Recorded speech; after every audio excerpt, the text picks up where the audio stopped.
All right, music fans, welcome back. Harmless Dave here, talking real music in real time for a few real people out there just like you and just like me. All right, so going to be talking about Foreigner and how they probably should tell their fans the truth about what's going on out there. They kicked off their farewell tour last night. I'll be talking about that. Here's a band that sounds a little bit like Foreigner. People have been asking me about this because I showcased this a few times now. This is Memoria. It's kind of a weird word. Memoria Avenue. It's kind of like my last name, like Dave Memoria and the Memoria Band. Anyway, here they are. And this is from Sweden. And if you like bands like Journey, Toto, and Foreigner, I think you'll really dig Memoria Avenue. Now, it's not brand new. This came out a couple of years ago. The band told me they're working on some new material. So stay tuned for that. Also, be tuned in to Modern Retro Radio. It's your soundtrack for the upcoming weekend and for your work day and for all the time, 24 hours a day, 7 days a week. It's a great radio station playing the music that everyone else is afraid to play. They don't have the courage to play new stuff by classic artists. Pretty pathetic. All right, so Foreigner, they're a classic artist. They kicked off their farewell tour last night, 13 songs in the set. A little lean of a set, if you ask me, and a couple of songs that you might want not to play. Now, I'm a fan of deep cuts, right? But I think you need to do a longer set if you're going to play deep cuts. A couple of tracks I wouldn't have included. I don't know. When it comes to Love, I just wouldn't play it. It was a minor hit in 2009 on a couple of adult contemporary radio stations. I think technically the only hit song featuring Kelly Hansen, unless they had another single which did about the same on AC radio. I would have to look it up and find out. I think they put out 2 or 3 singles, and they did marginally well. You won't hear When It Comes to Love on any classic rock stations. I was also a little surprised that they included Girl on the Moon from Foreigner 4. It wasn't a big hit. It was on rock stations. People won't remember that. So I guess I'm okay with it. But 13 songs, and these guys have a catalog where they can do like Rev on the Red Line, which would be amazing, or Head Knocker, or something that people haven't heard for a while that was legitimately always on FM rock stations back in the day. So again, if you're paying 120, 130 bucks for a ticket and you're in the nosebleed section, 13 songs, that's not the greatest, all right, not the greatest value. And then, of course, people will complain because I don't believe Mick Jones was there. And I've gone back and forth on this, and people will say, okay, so he is a hypocrite again. He's saying that he wants Mick Jones to be there. Here's what I want them to do. If Mick Jones isn't going to be there, then they probably should let folks know in the media. They're afraid they're not going to sell tickets. They sold out this show, and the reason they sell it out is because everything is pretty close to the vest. Mick Jones might make an appearance, so yeah, I definitely want to see Mick Jones for the last time, if you're a Mick Jones fan. And you should be, because he's the architect. He's the brain of Foreigner. Some people are mad that Lou Gramm isn't there. Look, Lou is doing his own thing this summer.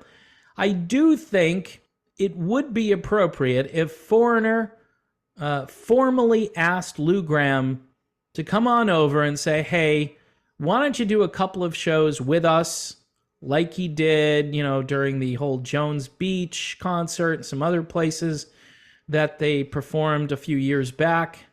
Here's the deal, though. I just don't think that's going to happen at this stage. I think there's too much water under the bridge. Lou has said a lot of things about Kelly Hansen. I don't know. I just, at this point, don't think that's going to happen. look, Lou is out there. Somebody said, hey, did you see Lou Gramm the other night? And there's a video posted of it, and I watched it, and somebody says to me, not auto-tuned at all. I go, yeah, definitely not auto-tuned. So, look, folks, everybody is retiring, okay? There's classic rock is going away. And this is why I showcase things like this. Look, the problem with this is nothing can replace 40 plus years of radio airplay. And these songs get embedded into your consciousness. And then you have that collective experience with other people when you were younger, hearing these songs on the radio when they first came out. And then throughout the years, beating them into the ground. So that's why people run to the concession stand when they hear like Girl on the Moon. They're like, what's this? This isn't Waiting for a Girl Like You, And so they buy a $14 beer. I guess you have to have a couple of those songs where you drive people to the concessions and to the merch tables, where apparently Foreigner is doing quite well with their commemorative book on the history of the band. They also have gold vinyl coming out, like the best of Foreigner, the very best of Foreigner, the very, very best of Foreigner. There are a lot of collections out there. I have a few of them, and most of the time it's not anything different or new. These may all be like Kelly Hansen versions of songs too, which some Foreigner fans might take umbrage with. They just might. So anyway, according to Jeff Pilson, who apparently had to be seated in a stool the entire night because he's recovering from a back injury, he believes one of the best moments of the night was when we first got into the chorus of Feels Like the First Time, and the audience is right there. Or during Urgent, and we have Michael Bluestein's guitar solo in there now, which is something different, something new, fun and exciting. On Jukebox Hero, we do all of this extra jamming. And then, of course, the feeling that you get when you play I Want to Know What Love Is, when absolutely everybody in the audience connects and sings to this incredible song. I would add incredible song that's overplayed on most radio stations here in the United States, but I digress. Still a great song, but no sign of Mick Jones. The article doesn't mention Mick Jones. Now, here's my theory on that. They may have agreed to do this interview with this classic rock magazine under the condition that, hey, don't ask about Mick Jones. We want to sell tickets. We'll give you the scoop. You want to know my feelings about the show? Here they are. It'll get a few eyeballs, a few clicks, a few views, right? But we're not going to talk about where Mick Jones is. Now, I tend to be kind of moody. I get mad at the people who say it's not Foreigner without Lou Gramm. Well, that's been going on now for, like I said, how many years? 18 years, something like that. No Lou Gramm for 18 years, and we figured out last, 12 months that Foreigner doesn't have Lou Gramm in the band, and they haven't had him in there for quite some time. Okay, so once we get over that hurdle, then we've got, well, where's Mick Jones? Is he sick? How come people don't tell us what's going on? Well, I think those people have more of a beef than the Lou Gramm people, because the Lou Gramm thing was settled a long time ago for the most part. Lou came back and performed with the band, and I thought that put a little bit of closure on it. Now, again, if Lou wanted to appear with Foreigner, Kelly Hansen said the door is always open. And this is after Lou Gramm kind of said some fairly negative things about Kelly Hansen, that he mimics his vocal too much. He memorized every vocal lick. Why don't you come up with your own stuff, Kelly Hansen? Here's, again, what I've said before, is that people want to hear the songs the way they were recorded. So Kelly is doing his job by trying to mimic Lou Gramm and trying to deliver these songs the way people grew up listening to them. It's not really that complicated. But getting back to Where's Mick, they should tell people, look, Mick Jones, he'd like to be here tonight. He's unable to make it. He's not feeling that well, or whatever reason.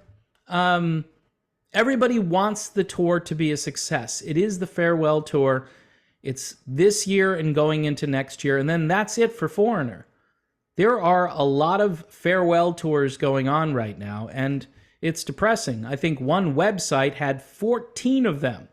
14, see you later, bye-bye, we're not coming back, this is it. Now, some of these bands may milk this for several years.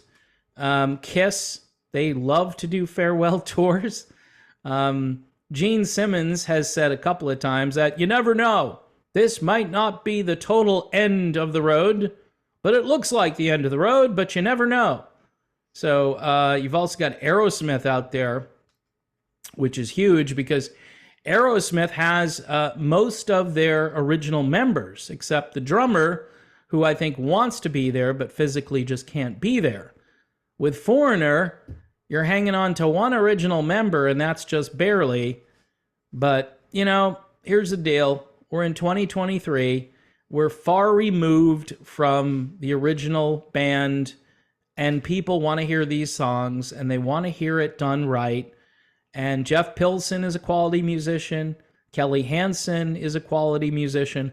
I think everybody in this band presents the music well. If you want to say this is a tribute band, you could easily make that argument, and I'm not going to disagree with you.